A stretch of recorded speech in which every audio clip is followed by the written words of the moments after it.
que podem ter em comum lugares tão distantes entre si como Irlanda e Paquistão. Os dois países acabam de viver processos de blasfêmia quando uma religião se sente insultada. A análise é do nosso comentarista internacional, Flávio Aguiar. No primeiro caso, na Irlanda, houve um plebiscito para retirar da Constituição a definição de blasfêmia como um crime.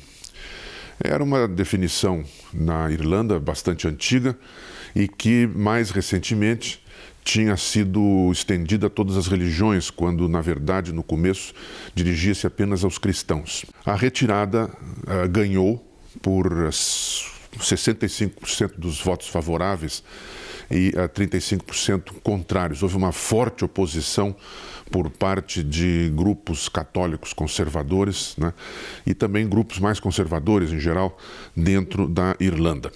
E o presidente irlandês, Michael Higgins, saudou a aprovação desta retirada, dizendo que tratava-se de adequar a Constituição irlandesa ao século XXI. No outro caso, mais dramático, uma mulher de 47 anos no Paquistão, Asia Bibi, foi inocentada pela Suprema Corte do país depois de ter sido condenada em 2010 à morte por uma blasfêmia supostamente dirigida ao profeta Maomé, da religião muçulmana, e ao Corão.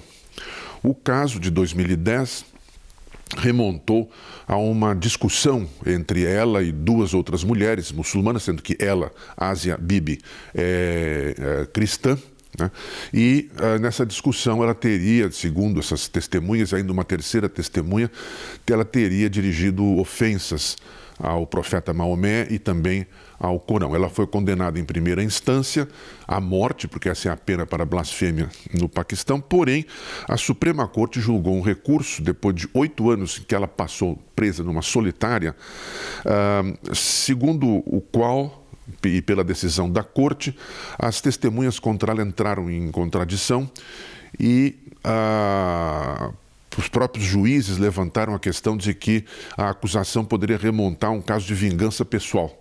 E também levantaram suspeitas sobre o procedimento da Corte de primeira instância que a condenou à morte. Esses casos são considerados extremamente graves no Paquistão, porque, por exemplo, nesse caso em particular, há grupos islâmicos sectários e também grupos de extrema-direita ameaçaram até a vida dos juízes da Suprema Corte caso eles levantassem a condenação, coisa que acabou acontecendo. Inclusive, houve deslocamento de forças policiais para proteger o prédio onde os juízes se encontravam quando anunciaram a suspensão da sentença e declararam a inocência da acusada, que deverá ser libertada nos próximos dias, tão logo o acórdão da Corte chegue à penitenciária onde ela passou esses 8 anos presa. Segundo seu marido, ela, que inicialmente teve problemas de depressão, de confusão mental, está agora bem,